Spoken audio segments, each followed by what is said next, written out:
back to 6 minutes. I'm sitting here with Phillip and Mendes Cohens, two businessmen who won a lottery ticket case that went all the way to the Supreme Court.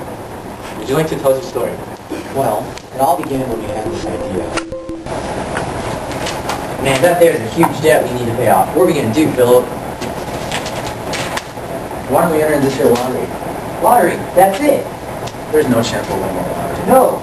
We'll enter and make our own lottery. Then we'll make tons of money. Interesting. So you decided to sell a lottery ticket. How did you go about executing this plan? Well, we knew we were going to need permission from government, so we headed towards Congress. Enter. Good morning, gentlemen. How can I help you? We'd like to sell some lottery tickets to get here in the machine. Why do you two gentlemen wish to sell lottery tickets? Well, you see, we're hoping for the tickets to help the economy, and we're thinking it could bring fun to all the college. Okay, well, give us a few moments and we'll talk about it and get back to you. Alright, well, we have decided that it's in the colony's best interest if you proceed with your lottery. Good luck. Bye. Thank you. Bye. Bye. Hey, you. How about a lottery ticket, yeah? Why should I buy a lottery ticket? Oh, no, it's good. You'll win. You'll win for sure. How much? Hey, deal? How much is money? it? Alright, give him that day. So, how did your business go after you got permission from Congress? Well, we were doing really well around town, and we decided we were making a killing. Everybody was coming from everywhere to try and buy some tickets. They all thought they had a chance at winning some sort of jackpot, which we did have a pretty good jackpot. It was some real beaver fur. Everybody loves beaver fur. So, we thought to ourselves, well, we paid off our debt and everything's going well, now what are we going to do? And we realized it was time to try something new. Man, Phil, we've come a long way. This here money could take us to England. Yeah, man, you said it. But we ain't living like no Virginians yet. Can you remember that one guy, George Washington? He had so many slaves, he must have been rolling in money. You know what? Are you thinking what I'm thinking? Nah, man, I never think what you think. Man, we should go to Virginia. We make a killing selling lottery tickets there. That there is a good idea. Let's try it.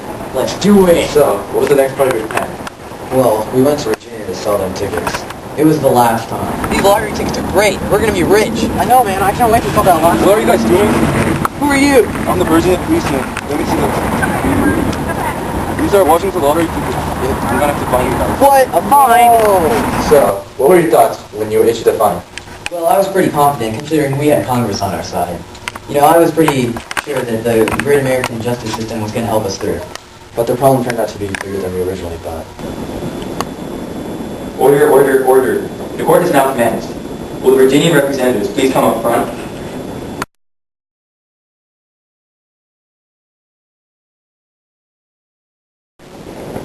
The accusation on hand has been stated that Phillip and Mendes Cohens were illegally selling lottery tickets sanctioned by Congress on the streets of Virginia.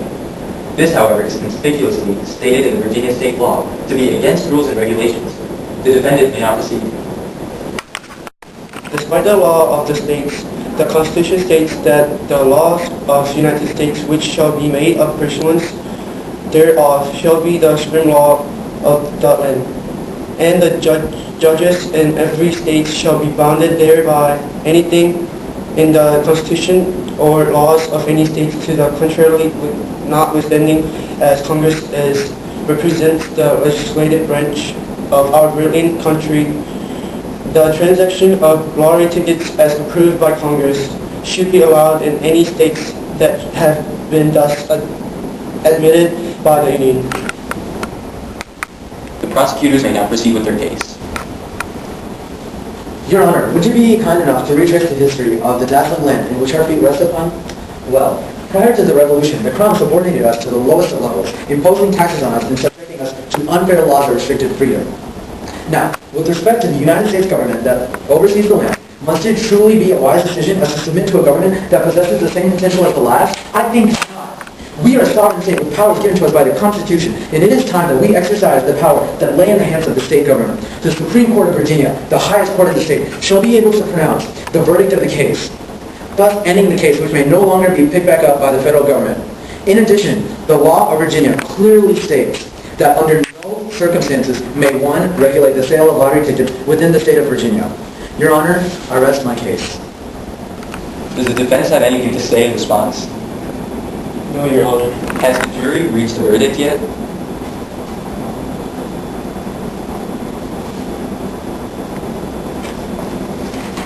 The jury has reached a verdict, who find Phillip and Mendes Cohens guilty of regulating illegal trade within Virginian state border and will be required to pay a $100 fine for their crime.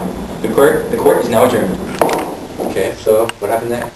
Well, it definitely was frustrating to see that this year law had been protected. But that wasn't enough, because we already had decided to take this year's case to the law of the land, the federal Supreme Court, where Congress was on our side. All right, His Honor, Chief Justice John Marshall has arrived. The court is now commenced. Phillip and Mendes Cohens, please take the oath, informing us that you will speak the truth and nothing but the truth. I do. Please be seated. On this birthday of March of 1821, you have claimed to be innocent of a fine of $100 charged against you by the Virginian state government with the selling of lottery tickets in Virginia. Is this not valid? It is, Your Honor. The prosecution may now proceed. Thank you, Your Honor. I'd first like to state that Phillip and Mendes Cohens were selling national lottery tickets, which means that every state in the nation can participate in it. Nowhere in the Virginia state law does it state that two persons given authorization by the Congress cannot sell national lottery tickets in this particular state. As well as helping themselves out with their personal debts, they've also helped out the economy by selling these tickets. And with their contributions, how can they be fined $100? Also, I'd like to point out that the 8th Amendment states that one cannot be excessively fined or given excessive punishment. So is this what Virginia is trying to do? To rid Phillip and Mendes of their rights as citizens? That is all, Your Honor. The defense may now proceed. Thank you, Your Honor. I'd first like to point out that Phillip and Mendes Cohens were illegally selling lottery tickets on the streets of Virginia without properly obtaining state permission. This was very unethical, and because of their actions, the Virginia state government had every right to fine them $100. That is all. Has the grand jury reached a verdict yet?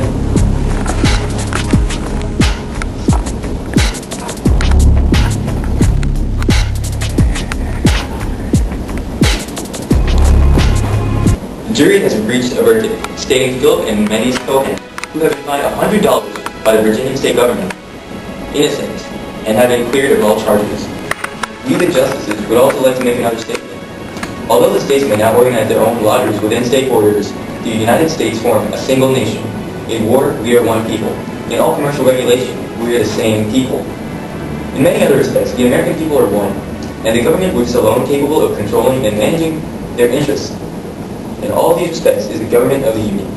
In conclusion, the Constitution and laws of a state, insofar, are repugnant to the Constitution and laws of the United States are absolutely void. Thank you. The court is now adjourned.